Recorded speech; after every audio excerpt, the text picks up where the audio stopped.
Forecast First, sponsored by Natex Heating, Cooling, and Plumbing. Well, good evening to you. A much calmer night expected across central Illinois as we look at the Roofing Dog INET Bradshaw weather camera. There's still a good amount of cloud cover today. We've had a mix of sun and clouds kind of off and on. Temperatures not bad. At least the humidity levels have dropped a little bit. It's also a little bit breezy. We've got a nice little wind out of the northwest after the front passed through. You can see a 15-mile-per-hour wind in Decatur and 16 in Mattoon. As we go throughout the course of tonight, we're going to see temperatures falling down to these mid-60s, mostly clear, no storms, no severe weather. We're looking good. We'll talk about when the rain does return, though, when we come back. WCIA 3 News starts right now. Now from WCIA 3 News. Today was all about cleanup in one county after a tornado ripped through last night. Plus, one man is in FBI custody for threatening to bomb the state capitol last year. Why he said he wanted to do it. We really don't know how much longer we can last if we are just maintaining the status quo. And this organization helps families in need, but now they're asking for help. What could happen if they don't get it? You're watching your local news leader. This is WCIA 3 News at 5. I don't know what we're looking at money-wise, but I know I'm just glad nobody got hurt. Communities across central Illinois spent the day cleaning up damage from severe storms last night. Good evening, I'm Paul Cicchini. Jennifer's off tonight. Towns were without power, crops damaged, and in one county a tornado tore across fields. WCIA 3's Cole Hankey has more from Assumption. Severe storms blanketed central Illinois Monday night. The National Weather Service and emergency officials toured Christian County the next day to assess the damage. So far, we've seen there's one tornado, which we rated as an EF1. Wind speed's about 110 miles an hour. East of Edinburgh, it was out in rural areas, but it did do some damage out there. That tornado caused large amounts of damage to crops in the area. Clear paths can be seen from above where it ripped through cornfields. Officials say it could have been worse. Fortunately, no injuries, no major damage to homes. It was outbuilding damage, a lot of damage to trees and crops.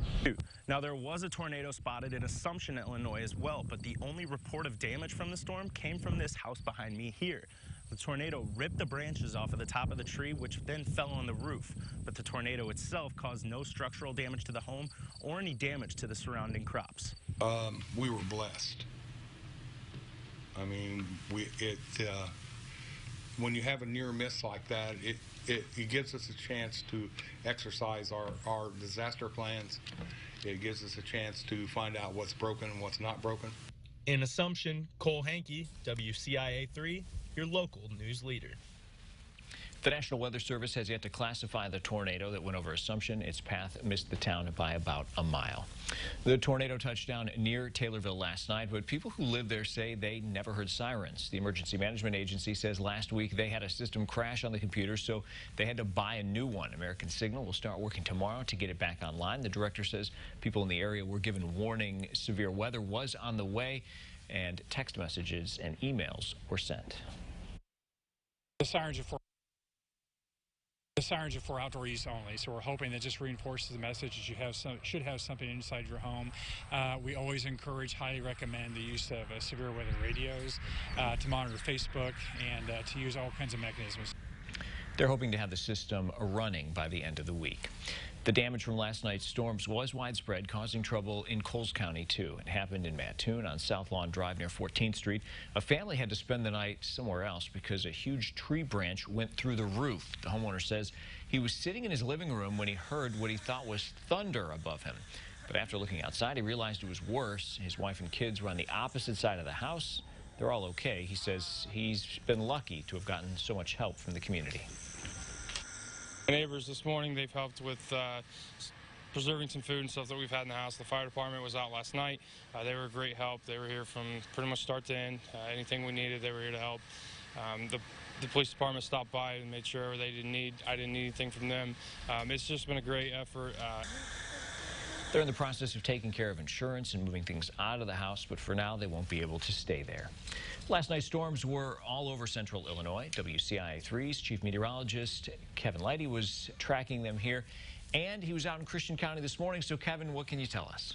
Yeah, some big-time damage there. We saw some of that crop damage. I mean, that's thousands of dollars worth of crop loss there from that, from an apparent tornado. As we mentioned, the Weather Service still out doing some of that surveying and whatnot, as Mr. Miller there from the National Weather Service was explaining. You can see some of the other storm reports we had. We didn't have a ton. There were a few power lines down. There were a few trees down, but where the damage did occur, it was intense. Look at this 24-hour loop of the storms that went racing across the area and brought heavy rainfall, damaging winds, a ton of lightning, and yes, a couple of tornadoes, it looks like, and rainfall amounts that were impressive over the past 48 hours. We're talking 3 to maybe 4 inches in many areas. They're in portions of Sangamon, Christian County, Shelby County, down towards Effingham as well. But wow, look at towards Fayette County. They had some pockets of 9 inches over the past 2 days. Some really impressive rainfall amounts. All right, that is another look at the tornado near the Edinburgh area that occurred last night. Again, damage from around the area into Christian County, and then this one again with the tree on the house over into portions of Coles County. So it was a very, very active night. The good news is we're done for now. Back to you. All right, Kevin, thanks. Well, here's an update on a story from last year. The FBI arrested a man from California in December who had materials in his car to make a bomb. An FBI report says the man claimed he planned to use those materials to blow up the satanic statue inside the Illinois State Capitol. It was on display next to Christmas and Hanukkah decorations. Federal authorities notified the Capitol Police of the threat. Secretary of State's office says it tightened security in response. The arrest was included in a report about potential cases of domestic terrorism. An organization serving families in need is having trouble meeting its own needs. Salt and Light Ministries said if it can't pay off its debt by the end of the year, it may have to close. WCIA 3's Emily Braun is here. So, Emily, what's the risk and what will it take to keep the organization running? Paul, the director of Salt and Light, said even though he's hopeful it won't come to this, the risk that they'll have to shut down is very real. He said they've already cut costs in every way they can in order to stay open. The faith-based organization announced they need to raise $450,000 by the end of this year to keep running at their current pace. If they can't reach that, it could mean downsizing, closing a location, or closing entirely. Salt and Light provides employment and resources to people in need. 2 years ago, leaders saw an increased need for their services and decided to open up in Urbana location. They said since they did that, community support stayed strong, but they need an outpouring of it to save them. It's been kind of constantly week to week scrambling to keep things, moving forward and really to kind of just live to fight another day almost, so to speak. And we're just kind of reaching a place with some of these outstanding expenses where we've got to get them addressed. 80% of the organization's budget comes from retail sales and profits from recycling unusable items. 16% is met by donations from people, churches, and businesses.